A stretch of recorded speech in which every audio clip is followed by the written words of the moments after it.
So in my family, we have myself, my husband Tom, our son Christopher, who's 5, Charlotte is 2.5, and Matilda has just turned 1.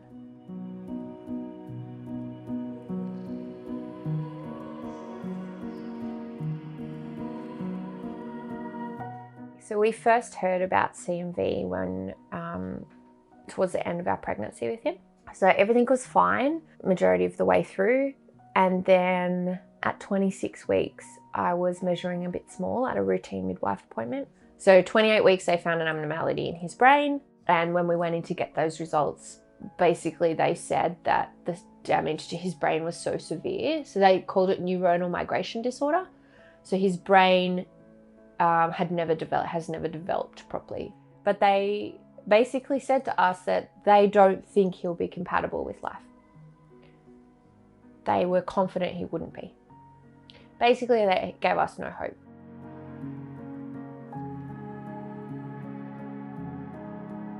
They offered us termination at 31 weeks, which I cannot wrap my head around.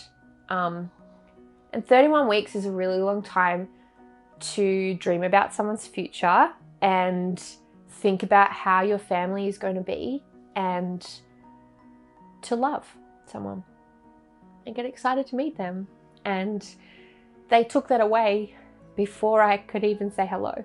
So we obviously decided against that. And so for the next 6.5 weeks, we were looking at just talking about what we wanted at the birth and just focusing on all of the what ifs. We didn't want major interventions. We didn't want resuscitation. We didn't want to live our life in a hospital in the hope that there would be some miracle that his circumstances would change. And so when I went into labor, we went into the hospital to say our first hello and our final goodbye. I wasn't coming home with a baby, but he's never been resuscitated, and he's now 5.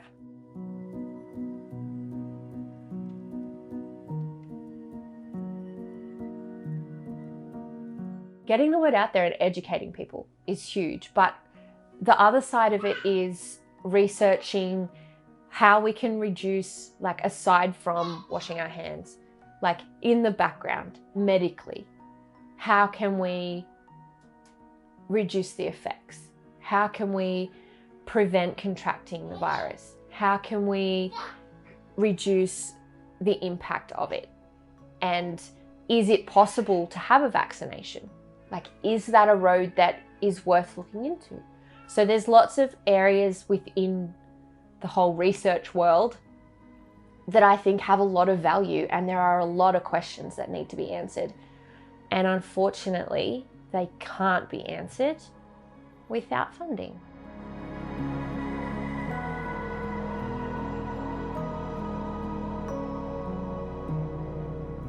I'm just one family, and I consider myself to be so incredibly lucky. There's so many families that were living life to their fullest, and 2 days later, their worst nightmare. So this research is not just important for me. It's not just important for kids like Christopher. It's important for future mums, because no parent should have to have the conversations that we've had.